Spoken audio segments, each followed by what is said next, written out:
so welcome back to my channel. This is so uncomfortable. I never sit on my bed like this. So yeah, welcome back to my channel.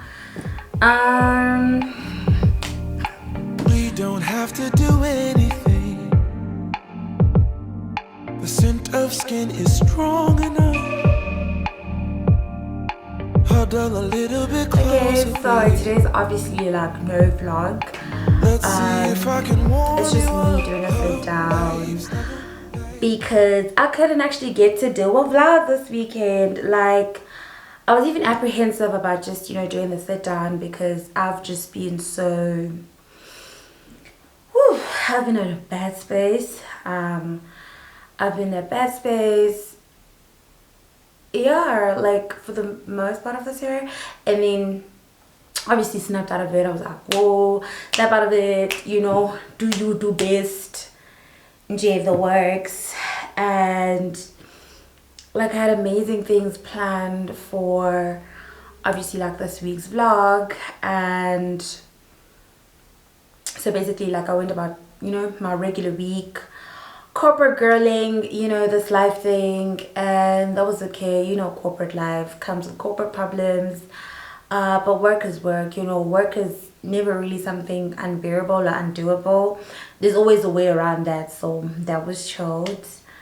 And then Friday, I decided to go out and catch the rugby match between New Zealand and I don't know, whoever they were playing against. And then there was no screening at MOA, so I was like, oh, okay, cool. You know, moved on with my friends, went on to Tiger's Milk. Okay, that was cool. I enjoyed that. It was with my boys. It was a boys' night.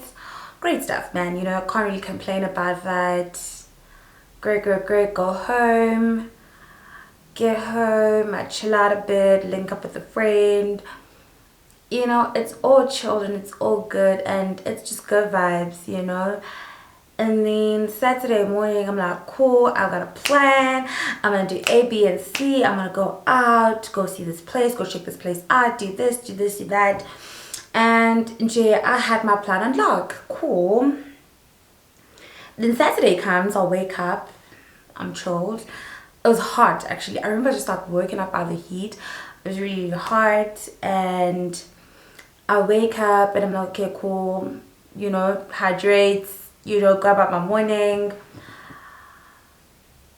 And then out of nowhere, I literally felt myself sink into myself. I don't even know if that makes sense. Like, you know, when your mood just like switches like this, like, and at that point you can't even tell like what's wrong. You can't even attribute like the change in the mood or in your mind, like the shift. You can't attribute it to anything at that point in time because you're just in this new space, new headspace, and it's like you don't even know what's happening around you. I was like so sad. So I text my cousin. I'm like, baby girl, I'm sad, and I don't even know why I'm sad, but I'm sad. Like, I'm really sad. And we just thought like, it's gonna pass and I'm gonna be fine. But yeah, you know, I'll just sleep it out. And then I obviously tried to do that to sleep it out, you know, because usually that's what I do when I'm not, you know, when I'm in a funk, when I'm not feeling well and in a funk, I usually just like sleep it out. A couple of hours later, I'll wake up and I'm feeling worse. Like, yo, yeah, I haven't been in the slums like that since what, 2019, 2020. And I think at that point in time, I think that was like during my downgrade. So I really felt like everything in my life was going south at that point in time. Yeah. So this time around, I was just like, but you know, what's so wrong, you know? The things that would like typically make me sad, like fallouts, you know, just like general stress, weight gain, you know, and the works. I figured very quickly that no, man, it's not any of those things. And it was so bad that obviously, like, it took over everything that I planned for the day. I could not leave the house. I couldn't even leave my bed, actually. And then when I tried falling asleep again, I couldn't sleep. So even when I slept in the morning, I couldn't go into deep sleep. It was like my body is just floating. I don't know, it's like I'm in bed, my eyes are shut and I'm floating, and I can't fall into like deep sleep. So I can't relax. My body is not relaxing. It was just a weird state. Definitely not a state of normalcy, but yeah. And then eventually I get up and I'm like, okay, cool. I am going to get some sleeping tablets just to like sleep. So now I'm one person who does not medicate. I really don't like medication because I don't like being sedated. I don't like being drowsy. I like having full control over whether like I'm awake, I'm alert, you know. So it was really bad for me to even consider just, you know, like getting sleeping tablets. Cool. I do that, but like before I leave, I'm just like, fuck, man, no. It is so bad. You know, like when you just want to unalive yourself. I was like, I don't want to do this. Yeah, it was bad. So I went, I got a few things from the pharmacy, and then I was like, ugh, while I'm here, since I'm sad and shit, I'm going to like get like some feel good snacks. But I didn't even have an appetite. That's the crazy part. When I'm sad, I'm always hungry. Like I always eat my way out of the slums, and this time around I really couldn't do that because zero appetite. But I still got a chocolate and like a Powerade. I really love Powerade. I believe in Powerades. Like they don't just help me with my hangovers, they just help me in general. So I was like, Powerade, I should be fine. Have my chocolate, have my Powerade, get home, try to sleep. It's just bad. It was really bad because I just started thinking about my life, like where I'm at in my life, and that just made me panic even like more, you know, like my heart started beating fast. I really started panicking, you know, because I'm just like, oh my goodness, I'm in my 20s, but like the last stretch of my 20s, have I achieved the things that I wanted to achieve in my 20s? Yo, that thought alone like made my heart beat so fast, and my head, like I had this pounding headache. I still do actually. I had this pounding headache, and I was just stuck in that like state of panic, you know. I just thought about like, have I achieved like my main objectives? You know, when you have things that you want to achieve by a certain age, like okay, if I achieve this, if I buy like my dream car, that's gonna make me happy, that's gonna make me a young successful individual. If I get my dream home, am I partnered up, am I, you know, married with kids, is that what I want, is that what I don't want, am I well traveled? Like just going through the checklist of things that I typically like had planned for myself to have at least achieved by this age, and have not. And yeah, that just made me like spiral down a very sad and like slippery slope, which was very painful to experience, you know. Like looking at it now retrospectively, it's like, ugh, dude, calm down, you still have a bit of time. And so what if you don't like achieve those things at 30? Like who has ever died from not having the things that they wanted to have at 30. Like, what's the worst that could happen? But in that moment, it just felt like, oh man, like you're such a stuff up, like you've let yourself down, you've disappointed yourself, you know, like should you even live? Like, yeah, I was literally at the point where I was like, I actually don't, like, I don't want to live, because I felt like there was nothing to live for. Yeah, yeah, I honestly felt like there was nothing to live for, and I just allowed my head to like spiral out of control. Not that I could stop it. I couldn't. It felt like I couldn't.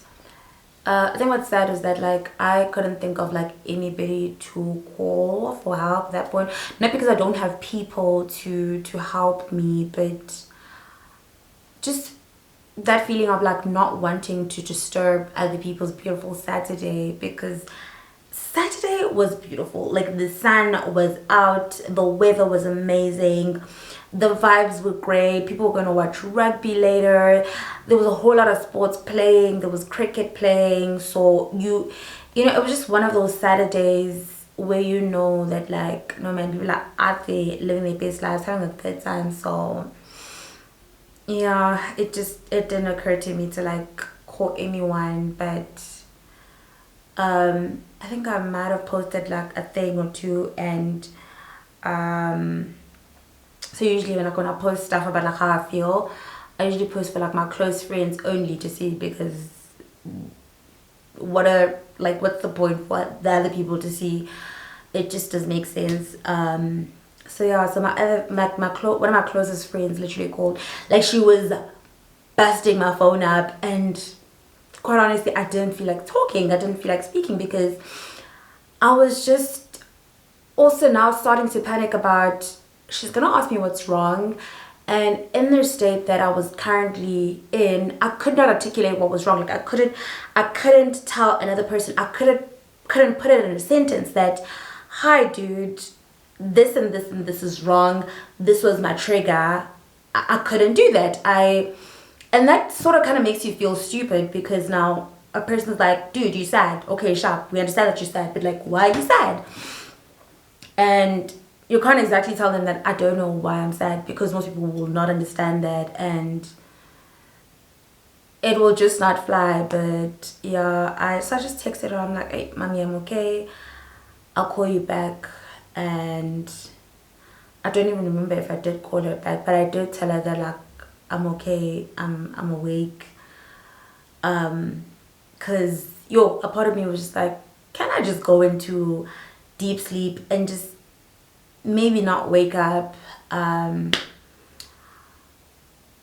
Yeah, I was in the slums. I was in the slums, man. And it's so crazy, because literally hours before that, like Friday night, I was living my best life, doing what I like, you know, being happy, going out with my boys, watching rugby. You know, I was just all about living my best life. The plans that I had, I'm just like, I'm gonna do that. I'm gonna do things that make me happy. You know, go out there, go for experiences that make me happy, and all of that. And literally in a couple of hours, my entire mood and headspace just like plummeted. And it was terrible. Like, so that's what happened. And then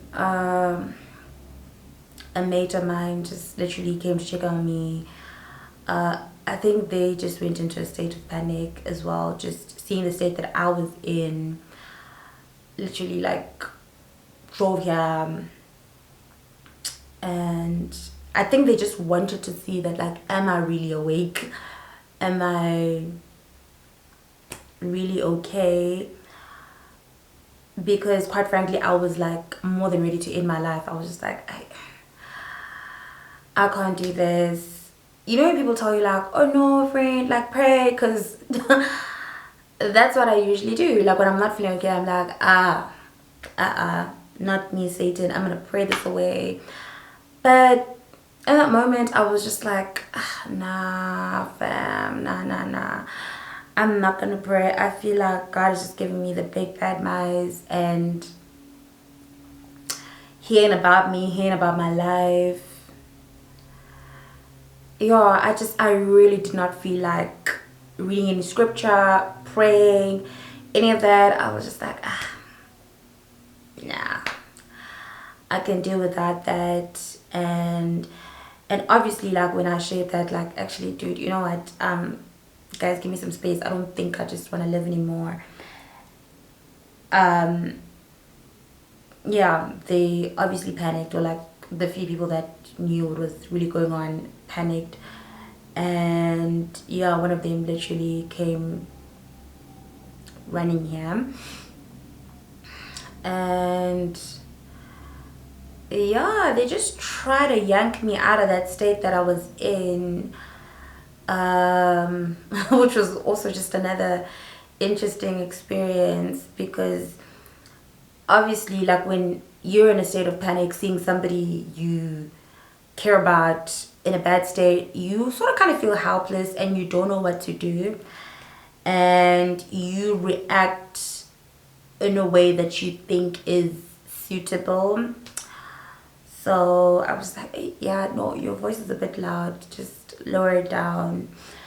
And then again, the frustrating thing was that I could not tell them what was the problem. I could not tell them what was the problem, because at that point in time I was still trying to, I was just still trying to make sense of like my own thought processes, like all the things that were happening in my mind, because my mind was pacing.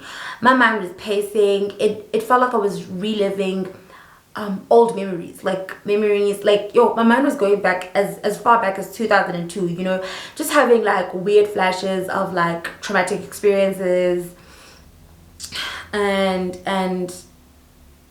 like I don't know, it felt like multiple triggers at once, if I may say. And now it felt like I had to try and unpack at least 20 to 21 years of my life in a sentence, or in a couple of sentences to a person, and that was just like very, very difficult for me to do. Yeah, but like without getting into too much detail, tried to just be like, dude, I'm not okay, I'm gonna be fine, then they just, you know, yanked me out, took me out for some meat. They're like, okay, it's cool, let's just go out for some meat. It was such an interesting experience.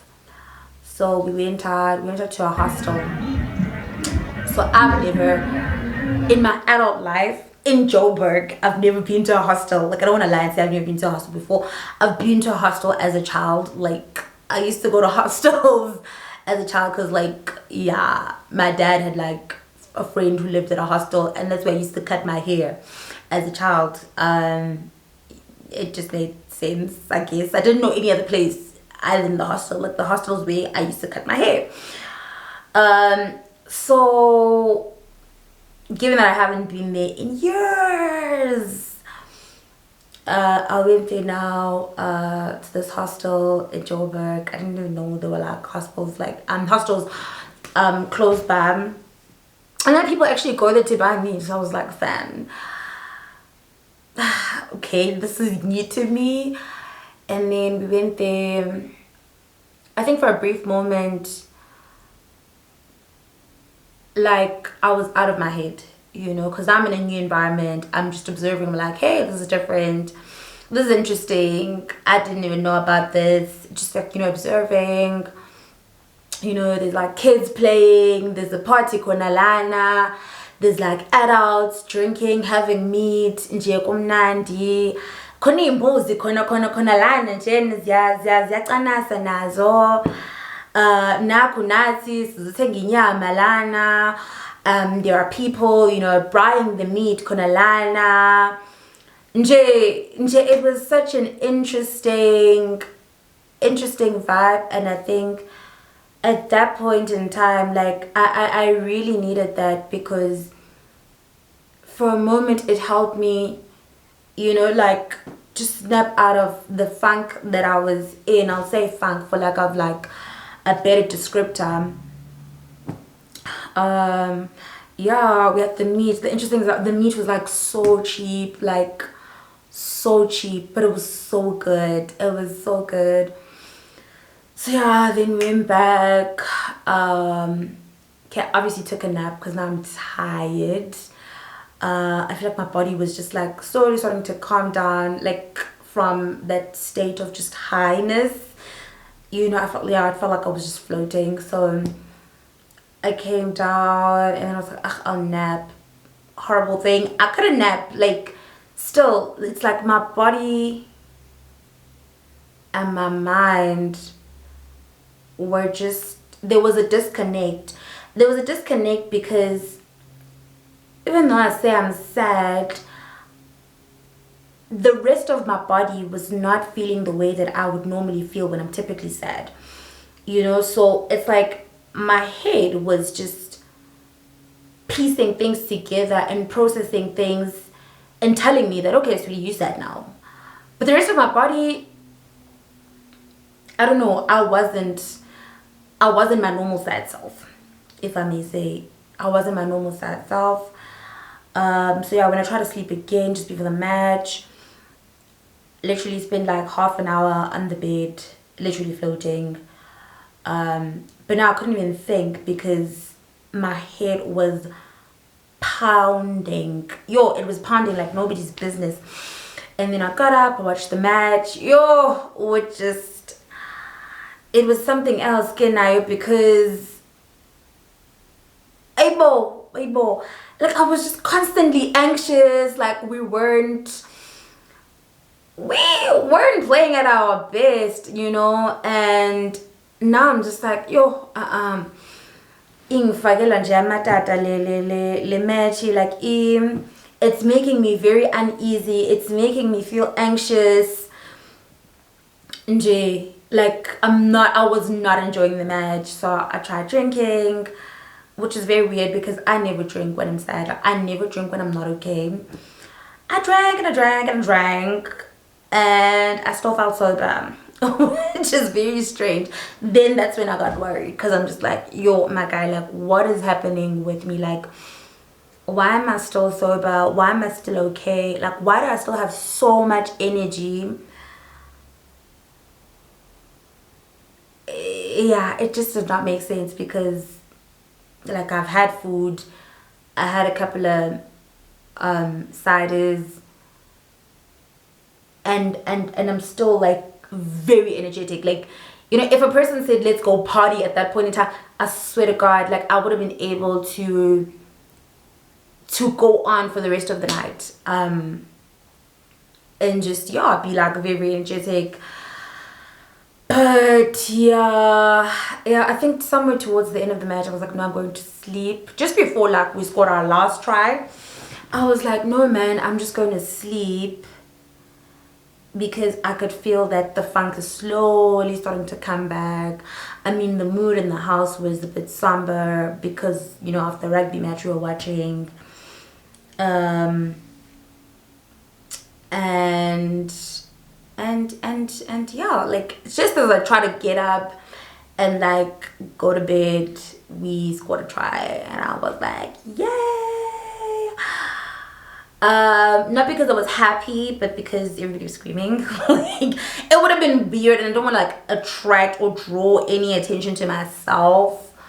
It's like, why are you not happy? Because I wasn't in the mood or the space to like answer those kind of questions, you know. So yeah, just watched the rest of the match, and then ate, and then went to sleep. At that point I thought I'd be fine, man, like the following day. So I still, in my mind, I was like, no, today was a schlep.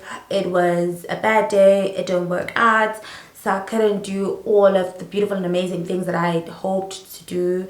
I planned to go for a hike and, you know, just do fun things and hike and go out and have lunch and brunch and just be a cute girly. But Impilo was just like, where, baby girl, where? Excuse me. And then yeah, man, I went to bed, struggled to sleep, but eventually, I think because I was just tired, like my mind was also like I was exhausted now, like physically, emotionally, I was tapped out, and psychologically, like my head couldn't think anymore. Like I could not think anymore. So eventually, I slept. I woke up on Sunday, and I think slowly but surely I was like I was starting to like piece things together, like, okay, think back, what triggered you? Then I was like, oh, somebody said this, and it was a trigger for me, you know. Somebody said something which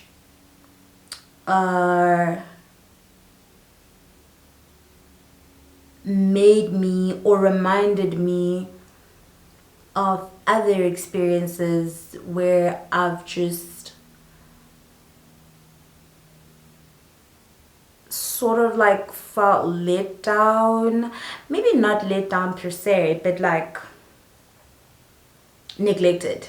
Yes, neglected, discarded, tossed aside, if I may say.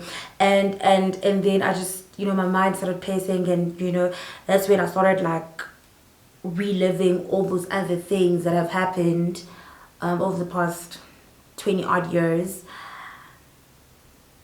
And then I think to try and protect myself, like my mind shut down. And then we were shut down, like I don't know what was happening. And then yeah, I decided, well, you know, or I started feeling like, actually this is a recurring pattern in your life. So maybe if this is a recurring pattern in your life, or it's like a recurring theme, maybe it is something that will come back again and again and again and again in your life. And to protect yourself, to like not go through that over and over again in your life, how about you just end it all now? And that's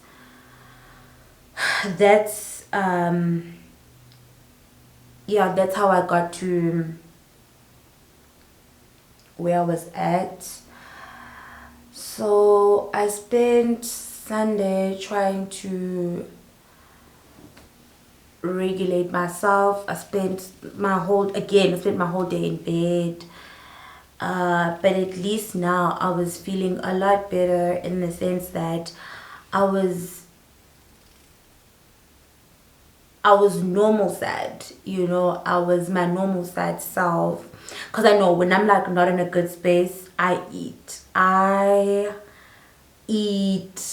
like there's no tomorrow. So I started ordering food, and I ate and I ate and I ate and I I literally ate till like my stomach hurt. I started listening to music,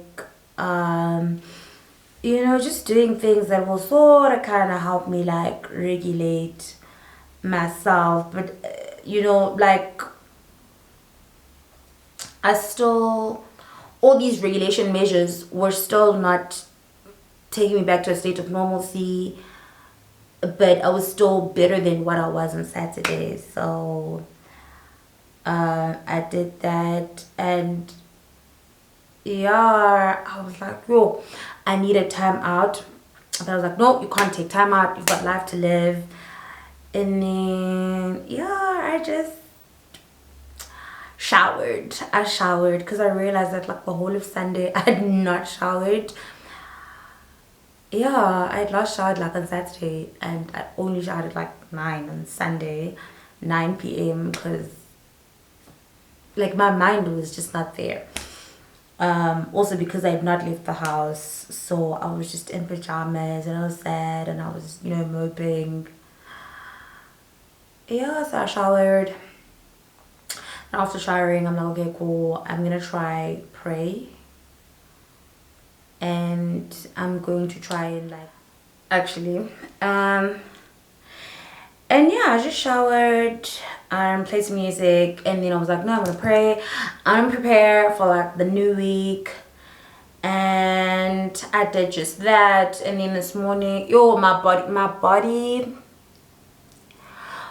was so painful. Like it being to be getting shy, like my body was so painful, like my head. Like yeah, I had a horrible headache. But I just decided, I'm like, no, I am going to put on one of my favorite dresses. So this is easily one of my favorite dresses, because my mommy bought it for me, and I'm like, no, I'm actually going to try to like feel good. And I put on makeup, so I usually put on makeup, and I'm like feeling sluggish in the morning, especially during the week, because I don't wear makeup to work. And I went to work. You know, I'm here, I'm back, and I feel so much better. I'm actually gonna go to the gym to just release some endorphins and feel good, listen to good music, get pumping, get moving. But over and above that, I am doing something about my episode, because I would hate to experience that again.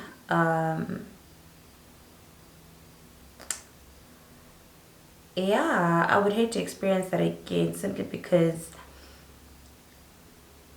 I don't know if I'd make it out of that slum again. So yeah, so yeah, that's just it for today. That's my catch up, that's our catch up, and hopefully I'll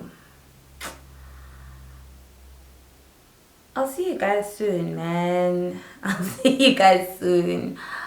Hopefully I'll be in a good space, in a better space, and I'll be able to give you guys a vlog. But until then, it's peace out, time out for me until I figure myself out. And until I feel a lot better about myself, my life, and everything in between. So yeah, guys, see you next time. Goodbye. We don't have to do anything. The scent of skin is strong enough. Huddle